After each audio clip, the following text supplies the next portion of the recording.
Welcome to another episode of Mike's Money Picks. Today on the podcast, we're going to be discussing the Week 11 Saturday night slate of college football DFS. That's right, the 7 p.m. slate for Saturday, November 9th, 2024. We are going to be breaking down all 8 games and telling you what you can expect from each game, as well as who you need to be playing in and or not playing in your DFS lineups on DraftKings and FanDuel for the Saturday night slate.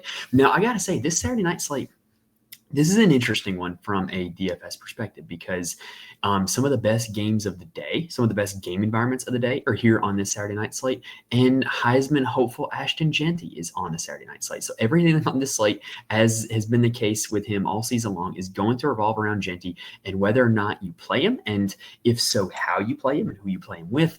And if you don't play him, how can you set up a lineup that can pass lineups that might have Ashton Jeanty? So I definitely think there's options for either strategy for playing or not playing Jeanty. There's certainly enough cheap pieces at other positions that you can afford to play him in your lineups. There are certainly enough appealing other pieces that are expensive that you're probably not going to be able to play with Jeanty. So you're really going to have to make some decisions. We're going to present all those decisions to you here on this episode. Now, if you have not already, make sure you're subscribed to the channel. That way you can be with us for the rest of the college football season, because we are doing the Saturday main slates as well as the Saturday night slates every week, as well as occasional midweek slates. Now, I am in the current middle of my busy season. I'm currently coaching 2 varsity sports at my high school: varsity girls flag football, varsity boys basketball. So I've got a lot going on, so I'm not going to be able to get to every midweek college football slate. But if you're subscribed, you'll know when we drop the episodes. And we're also pumping out some college basketball content as well, again, on kind of like a as available basis. But anyway, we're going on like over a minute and a half now. We got 8 games to talk about. So let's go ahead and dive in and talk about this Saturday night slate.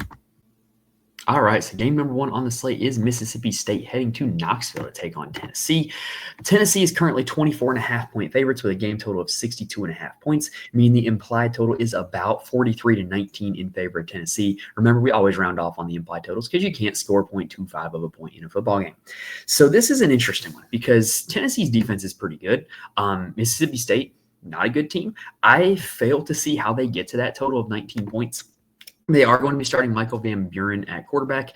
He's been pretty good, honestly, but when you look at the defenses that he's played, they're not exactly the same quality that he's going to see here in Tennessee. Against Georgia, he put up 27 points, but most of that was in garbage time. 20 against A&M, that's pretty solid. 26 against Arkansas and 26 against UMass. This is just not indicative of what he's going to see against Tennessee. I think it's going to be more like the 9 fantasy points that he put up against Texas in his first career start. So I'm not all that interested in playing him, even though if you are looking to cut costs at the quarterback position, he is a way you can do that with. At the running back position, it's a committee between Booth and Daniels against a really stout Tennessee defense. I have no interest. The one guy I do have interest in is Kevin Coleman Jr. He is just a target machine for this Mississippi State offense, and in games that Van Buren has started, which has been 5 of them, he's been over 21 DraftKings points in 3 of those 5. So if you're going to beat this Tennessee team, it's going to be through the air. He could be a one-off receiver play at $5,500. I have no problems with that. On the Tennessee side, you've got Nico Iamaleava. I don't even know. I've heard it pronounced both ways. We're just going to call him Nico. We've got Nico at quarterback, and he's been, if I can be honest, he's been a little bit of a disappointment. He came in with the big-time pedigree in recruiting, coming into the Josh Heupel system that's been so fantasy-friendly for quarterbacks. And ever since week 2, he does not have a game over 17 DraftKings points, which is not good for a guy who costs $7,000 or $6,500 salary, because you want, at least 3 times value for their salary. So you need at least or about 20 out of Nico to feel pretty good, and he hasn't put that up since week 2. But here's the thing. Tennessee's implied to score 43 points in this game. That is about 6 touchdowns. So if Tennessee's going to score six touchdowns, they're not all 6 going to be rushing touchdowns by running backs. Nico's going to account for some touchdowns. He gives you a little bit of rushing upside. With the just sheer volume of touchdowns that Tennessee's going to score, I think he's a pretty solid play at $6,500. And if you're looking to stack him with one of his receivers, they're all super cheap. So you can really build out a super cheap Tennessee passing game stack that will help you afford Ashton Jeanty at the running back position. Speaking of the running back position, Tennessee has the second most expensive running back on the slate in Dylan Sampson. He's really good. He's been over 27 DraftKings points in 4 straight games. He's seen over 22 carries in 5 straight games. He just gets the rock a lot. He is quite successful when he gets it. He scored a touchdown in every game this season. I just think he's a great play, $9,600. I think what you're going to see is not a whole lot of people are going to play him, because if you're going to play an expensive running back, you're just going to go up to Ashton Jeanty. Also, I was wrong. He is not the second highest price running back on this slate. He's the fourth highest. But I think you're going to see a lot of people play up the Genty. So I think you're going to see a lack in ownership of the next top tier of running backs. And I think that includes Sampson. So I'll gladly play Dylan Sampson at lower ownership. At the wide receiver position, the guy we got to talk about is Miles Kitselman. He kind of came in and just had a random big game against Kentucky. 6 catches, 97 yards, and a touchdown. Was the biggest performance by a Tennessee receiver so far this year. He's $3,700. If you think he repeats it, knock yourself out. I don't think it's a super likely outcome, though. I'm going to continue to bang the drum for Squirrel White. He was seeing consistent volume leading up into the Bama game in which he got hurt in. And we know he's talented. We know he's had success in this system. I'm willing to try that out at $3,500. You also have another 3 pieces that do start in this offense. There's Dante Thornton Jr., the big play threat, Chris Brazell Jr., who's one of their more targeted receivers, and then Brew McCoy, who has actually in the last 2 games caught 11 total passes, which is the most of any Tennessee receiver. He plays a ton of snaps. He's caught 25 passes so far this season with no touchdowns. So he's due for a touchdown, $3,300. I think he's going to be a very popular punt play at the wide receiver position. Again, with Ashton Genty being on the slate, you kind of have to adjust your thinking into thinking that some of these punt plays that look pretty appealing are going to be super popular, super highly owned because people are going to be looking for ways to squeeze Genty into their lineups. So I do think McCoy's a solid play, but like I said, I do think he's going to come with some ownership. And I do think that a Tennessee stack with Nico and, some of these pieces in the passing game, very cheap, a way that you can use the cheaper pieces to get the Genty. Now, let's talk about the Oklahoma State TCU game. Oklahoma State is heading to TCU. TCU's 11.5 or just 11-point favorites, according to our friends at ESPN Bet. With a game total of 67.5 points, that is the highest game total on the slate. Really brings me back to the glory days of the Big 12 back in 2015 and 2016, where you had game totals in the 70s and 80s. The implied total is about 39-28 in favor of the Horned Frogs. On the Oklahoma side, they're going to try out Alan Bowman at quarterback, and he is what he is. He's just not like the best all-around player, even though he's like my age. He's almost 30. He has the potential to have big games, though. So I wouldn't rule him out if you're playing GPPs, but it's not a likely outcome. Ollie Gordon II came into the season with all the hype in the world and has not delivered. He hasn't. Averaging 18 fantasy points a game. He's been over 24 fantasy points only twice. We know the upside is there, though. He hasn't been good, but we know the upside is there. So I don't mind putting him in your player pool, but he's not a guy that I'm going to be building around as a core play. At the wide receiver position, Oklahoma State is an easy passing game to target because of how condensed their route or passing tree is. Brendan Presley is their best receiver. He is their most targeted receiver. He operates out of the slot. He's had some big games so far this year. DeJon Stribling is their big play downfield receiver. Don't mind getting him, but just know the volume is not going to consistently be there. And then Rashad Owens is kind of like a possession type receiver. He hasn't had a single game over 13 DraftKings points since week 1, though. So I would probably rule him out and just stick with my Oklahoma State receiver exposures to Presley and Stribling. Now, on the TCU side, Josh Hoover, we've kind of been banging the drum for this guy all season long. If you're going to play a high-priced pocket passer on DraftKings or FanDuel, you want that guy to be very likely to throw for 300 yards. You want that guy to be very likely to be in a high game total where he's going to see a ton of passing volume. And you want that guy to have easy, clear stacking partners so that way you can correlate your team and their fantasy points. Hoover checks all 3 boxes. He's been over 300 yards in every game but 3 this season. And some of them he's cleared it quite easily, even in the games he's had lower attempts. Last 2 games, he's coming off of 25 and 31 DraftKings points. He's not a guy that runs the ball a lot, but he does get rushing touchdowns. He's had 4 of them on the season. So I really do like Josh Hoover. Like I said, I'm not generally a guy who plays pocket passers, especially expensive pocket passers on DraftKings, but he checks all the boxes for one that I'm willing to play. And he's in a great game environment with TCU being applied to score 39 points. Just a really solid play at the quarterback position. Now, Oklahoma State actually allows the most rushing yards out of any team in the Power 4 conferences. So it would make sense to target a running back against them, right? Well, when you go back and look at these running back performances, none of the actual running backs on TCU are getting a lot of carries because right now they are basically using Savion Williams as their running back 1. In the last 3 games, he has led them in rushing with 72, 72, and 57 rushing yards on 7, 11, and 8 carries. He's had 30 and 27 DraftKings points in the last 2 games because, oh, by the way, he's still operating as a receiver and he's still quite good at it. $5,800, I think he's an absolute smash play. I think he's one of the top plays on the slate. I think he'll be one of the most popular plays on the slate. Just on paper, everything shapes up well for Savion Williams with both rushing upside, receiving upside, game environment, stackability, just checks every single box. He's a great play. The number one receiver for this TCU team, though, is Jack Beck. He is the most targeted receiver. He's had some huge games this season. He had a stretch where he had 3 games in a row over 38 DraftKings points. And in a game environment like this, I'm not going to fade him. I think you can play Hoover with Beck and Williams. I think you could play Beck or Williams as a one-off play. I think they're both really, really solid plays. For the TCU receiving core, that they do kind of rotate their other parts of the passing game. Eric McAllister and JP Richardson are going to play a ton of snaps. They're going to see some targets. I do not mind the idea of targeting them as cheap pieces of this TCU passing game as well. Next up, we have UCF heading to the desert to take on Arizona State. Arizona State is 2.5-point favorites with a game total of 55.5 points, meaning the implied total is about 29-27 in favor of the Sun Devils. For UCF, they are going back to Dylan Risk as their starting quarterback. He did start the game against Arizona and put up 29 DraftKings points. Now, Arizona's bad. I don't think Arizona's any good at all. And this is technically the 4th quarterback that has started a game for them, which is crazy to think about. Honestly, this UCF team, they're a pretty talented squad. If they've had solid quarterback play all season long, they could be a team that would be at the top of the Big 12 race, in my opinion. But Risk is sitting here at $7,000.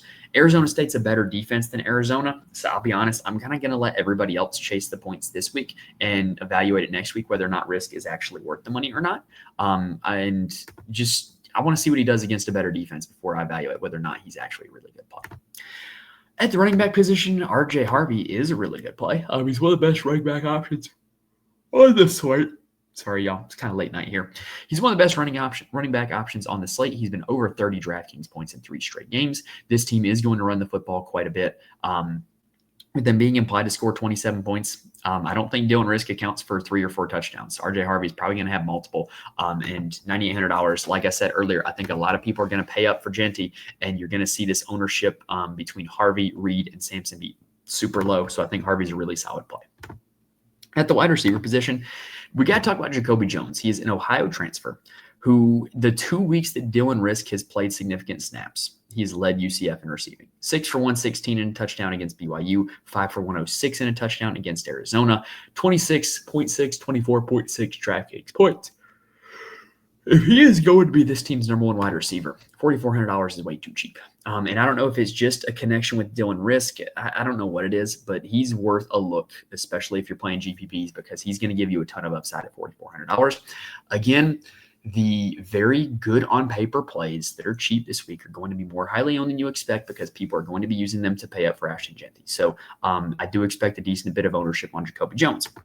Now, with that also being said, Kobe Hudson has been this team's number 1 receiver for the last 2 seasons. Hasn't been all that productive with Dylan Risk at quarterback, but if you trust the pedigree, trust the profile, he is a guy that you can certainly roster at $4,200 and hope that he kind of retakes his wide receiver 1 role back. On the Arizona State side, Sam Leavitt is going to be the starting quarterback. He is probably more of a runner than a passer when it comes to putting up fantasy points. He's not a bad passer, but he's not a great one either. He is really going to need his legs if he wants to score a lot of fantasy points in this one.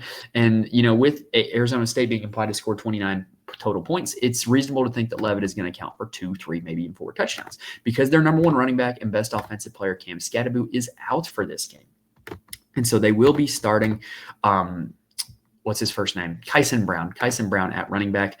And he looked really good against Oklahoma State. 15 carries, 63 yards, 2 touchdowns. He's $3,400. Everybody knows he's going to start. He's going to be super popular. He is definitely the pay down running back option. If you are looking to play Ashton Genty, then playing Kyson Brown at $3,400 makes a lot of sense to pair with him. Now, if you're looking to punt off the running back position, there was a name I failed to mention earlier. I'm going to go back to the Tennessee game. So for Tennessee, Peyton Lewis operated as their RB2 last week against Kentucky, 8 carries, 24 yards, and a touchdown. If you think this game turns into a blowout, Peyton Lewis could absolutely see a lot of carries. He's a guy that we talked about in the Fantasy Corner Discord today. More on that in a second. And if you're looking to punt the running back position and not play a super chalky Kyson Brown, Peyton Lewis could be your way to do that. At the wide receiver position for Arizona State, they do have Jordan Tyson. He's the only one I'm interested in. He's an absolute target machine. 14 targets last week against Oklahoma State. 4 straight games over 19 DraftKings points. He's simply underpriced where he's at. This is a team implied to score 4 touchdowns this week. I think he's in a great spot. I think he's one of the better mid to low range value plays at the wide receiver position this week. All right, let's go ahead and take a quick breather, and then we're going to move on to the next slate of games. Now, before we continue, I do want to mention there are places where you can get more information from me. First off, you can follow me on Twitter at Mike's Money Picks. I'm more than happy to answer any questions if you reach out to me on Twitter. I'm also trying my best to get all show updates out there on Twitter. Sometimes I forget. Sometimes, life happens. But I do try to get those out there on Twitter. So just keep you posted, keep you in the loop with everything that we got going on. I'm also in the Fantasy Corner Discord. Link is in the description on YouTube as well as on the audio feed. We mentioned this earlier, but the Fantasy Corner Discord is a community of a lot of really smart, really kind people who play DFS for a lot of different sports. College football is one of them. The college basketball chat has been jumping lately. The NBA chat has been jumping lately. If you're looking for people to talk DFS with, to talk strategy, talk lineups, talk plays, and then just sweat it out together, the Fantasy Corner Discord is the place for you. If you're just looking for more people to talk DFS with, I cannot recommend it enough. I also write an article for my Patreon for every single college football DFS slate where I profile my core plays as well as why they're my core plays. So if you're interested in that and interested in knowing who actually makes my lineups after these episodes, head on over to the Patreon to get those. You will also get access to the core plays for college basketball if you are playing college basketball DFS. All right, so let's go ahead and continue on with game number 4, which is Alabama taking on LSU, the marquee game of the day, the game day game, right? Alabama is currently 2.5-point favorites with a game total of 58.5 points, meaning the implied total is about 30 to 28 in favor of Alabama. On the Alabama side, they've got Jalen Milroe at quarterback. Sorry.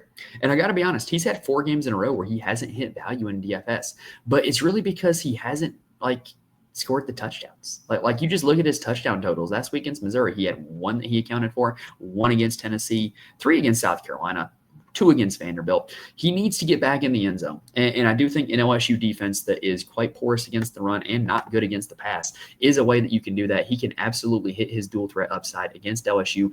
We have seen these Bama LSU games in the last 2 years turn into shootouts. I think this is another one that can do that. And so I really do like the idea of paying up for Milroe just because of his upside at $10,000. He's the only quarterback on the slate who has the potential to run for 100 yards and throw for 300 yards and get you both bonuses in the same game. And those bonuses can help you so much in a DraftKings lineup. At the running back position, it continues to be a committee for Alabama with Jam Miller and Justice Haynes. It's about 50-50. They score touchdowns every now and then, which is annoying, but I'm not interested in hedging a bet on a committee member at a salary of $4,500 or $4,800 when I don't have to. At the wide receiver spot, there's really only 2 guys I'm looking at for Alabama. Ryan Williams is the super talented freshman.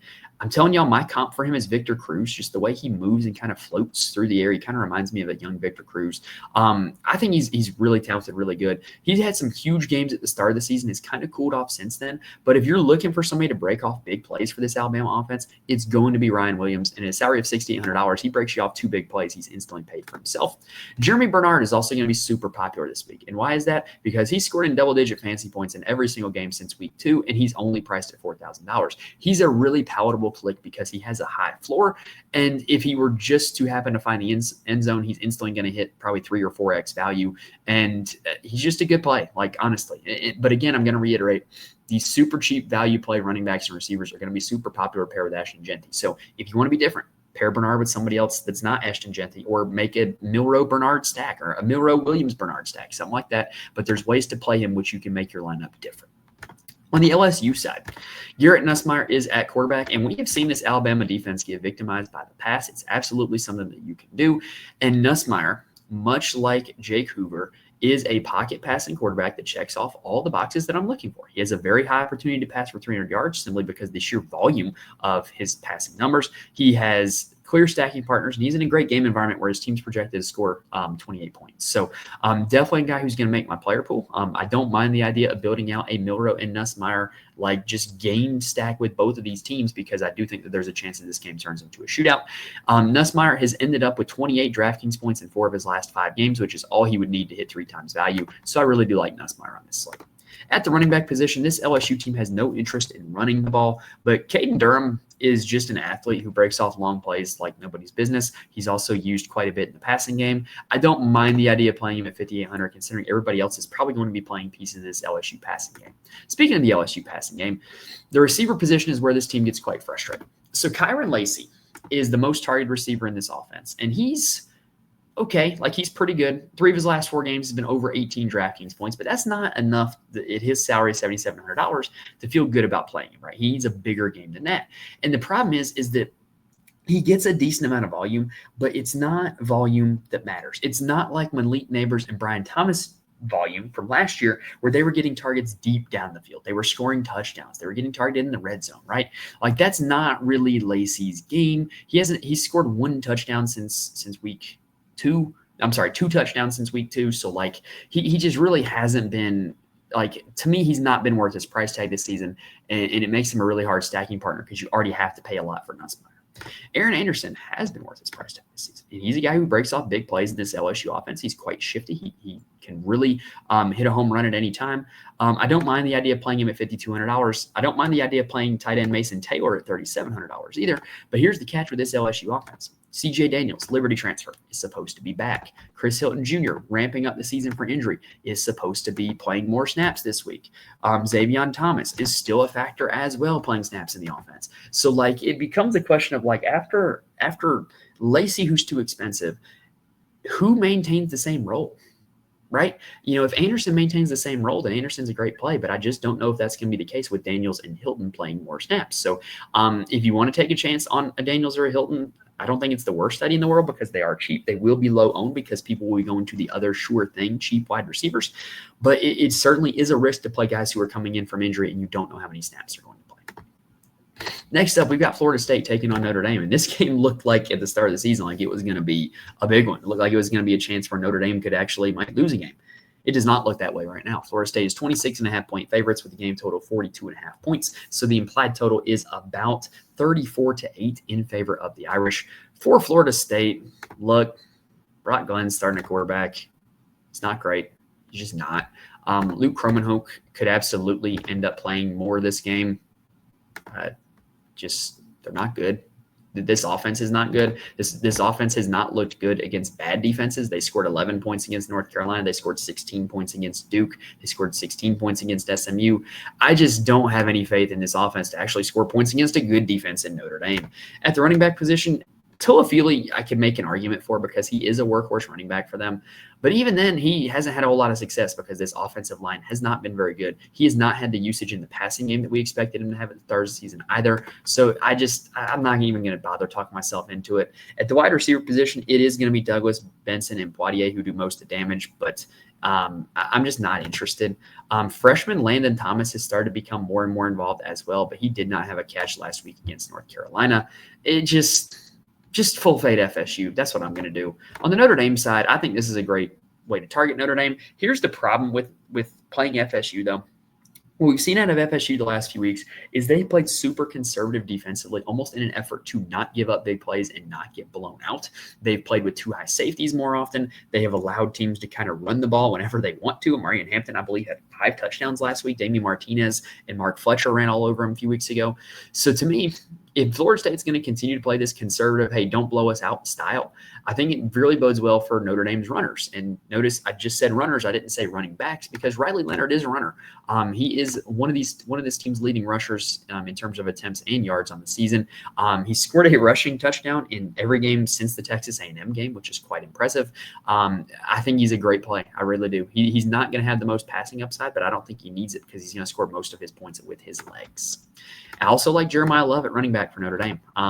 He's consistently scored a touchdown in every single game this season, consistently been above 13.9 DraftKings points in every single game this season. I think he's a great play. I think that he could very easily hit value for his salary of $6,000.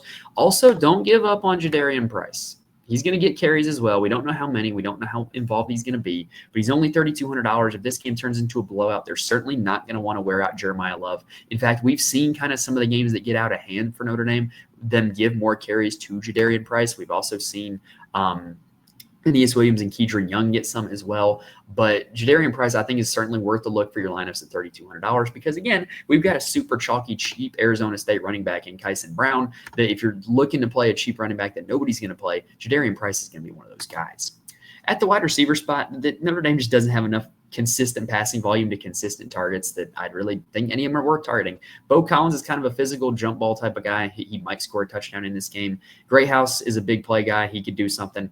I continue to bang the drum for Chris Mitchell. I think that if this offense is truly to get unlocked in the passing game, it would have to come from more production from Chris Mitchell, but hadn't really panned out yet. So I'm probably not even in the lineups that I play Riley Leonard, I'm probably playing him unstacked if I'm being honest. Next up, we've got the game that a lot of people want to hear about. That is Nevada taking on Boise. Yeah, you didn't expect me to say that, did you? Well, Boise is currently 24-point favorites with a game total of 16.5 points, meaning the implied total is about 42-18 in favor of Boise.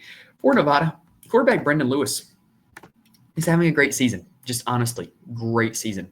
3 of his last 4 games, he's been over 28 DraftKings points. He is a dual threat quarterback. He does have rushing upside, but he is certainly playing the best defense that he will have seen since Minnesota in week 3, and he put up 1 fantasy point in that game. It's really hard to get excited about a guy going up against this Boise defense when basically he playing in the Mountain West Conference, he's played a lot of JV defenses, and now he gets to play against a varsity defense. So I'm really not that high on him. However, I don't mind the idea of a game stack lineup. This game total is at 60.5. There is a chance Nevada could, keep this close. I don't mind the idea of a game stack, but that's probably the only exposure I would get to her. At the running back spot, Savion Red has turned into the workhorse running back for this team, but you don't play running back against Boise. Like other Mountain West running backs have not done a whole lot against Boise at all. So I'm going to continue to kind of make that little fade. At the wide receiver position, I do think you can play both Jaden Smith and Cortez Braham. Both of these guys are heavily targeted, super consistently targeted, and are clearly the top 2 targets in this offense. And I definitely think that if you're looking for a way to get exposure to this Nevada side, you can play one of the 2 of them, and they have a much less goal for fantasy points than Brendan Lewis does. Makes him more likely to hit it, in my opinion. Now, let's talk about Boise. So at quarterback, they've got Mason Madsen, who is improving as the season's gone along. He had 33 DraftKings points against San Diego State because he accounted for 4 touchdowns. Well, in this one, Boise's implied to score 42 points. So it stands to reason that Max Madsen is going to count for a few touchdowns here in this one. And knowing that a lot of people are going to play the Boise State running back, I don't mind the idea of playing Madsen as a little bit of a contrarian play. And in terms of stacking partners, Cam Camper is his best receiver for the season. He's an Indiana transfer. He's pretty solid. Prince Strahan, had a big game last week against San Diego State, scored a touchdown. But the biggest game of last week was had by Latrell Caples, who had 6 catches, 90 yards, and 3 touchdowns in that game against San Diego State. This is a guy that was Boise State's number 1 wide receiver some time ago last year. Battled injury, battled other guys on the depth chart. Now it seems like he's all the way back. I think he's a pretty solid play at $3,900. And that does it for all the Boise State guys, right? Like we're done with this Broncos team. There's no one else to talk about. No one notable. Yeah. Don't worry, I wasn't going to skip him. It's Aston Genty. He's priced at $12,900 for this slate, which seems high. But think about what he's actually done this season. You need him to put up 39 DraftKings points to hit 3 times value for that salary. And just look at his totals. He has done that in 5 of 8 games. And in one of the ones where he didn't, he got 35 DraftKings points, which is pretty good. And that game was a blowout. This is a guy who's going to see a ton of carries. He's going to get a ton of work. He's going to score a ton of touchdowns. He's just clearly the best player on the slate.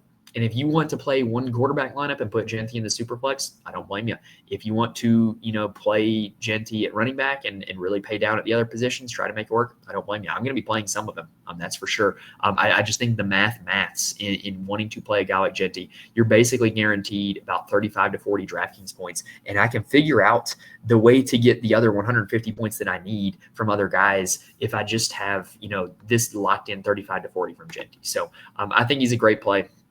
I'm going to play him. I don't know if the salary is going to scare some people off, but like I said, there are certainly enough cheap plays on this slate that you can get the Genty and feel pretty good about it. And so that's what I think people are going to do. And that's certainly what I'm going to be doing a few of my lineups.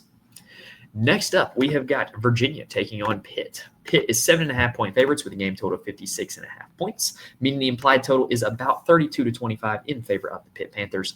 On the Virginia side, they've got Anthony Colindre at quarterback. He's exciting. He's aggressive.